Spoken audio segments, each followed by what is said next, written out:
Angika recording studio कोली Purnia Bihar. Music by Raju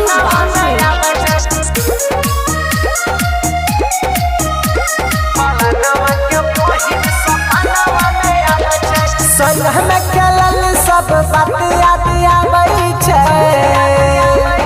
हे रैया रवा संग में खेलल सब बात याद आबै छै। पलनवा के दीदी सपनवा में आबै छै। दादा फोन करी हमारा जगाबै छै। पलनवा के दीदी सपनवा में आबै छै।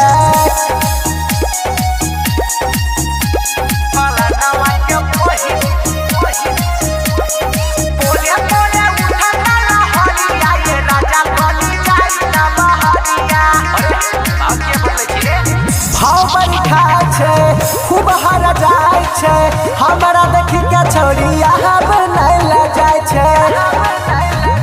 हे गैरवा सुन भाव बड़ी खाय छै खूब हर जाय छै हमरा देख के छोड़िया अब नहीं ले जाय छै। हमरा देख के छोड़ी मुँह चमकाबै छै। हमरा देख के छोड़ी मुँह चमकाबै छै। पलनवा के बहिन सपनवा में आबै छै। रतिया में फोन करी हमारा जगाबै छै। पलनवा के दीदी सपनवा में आबै छै।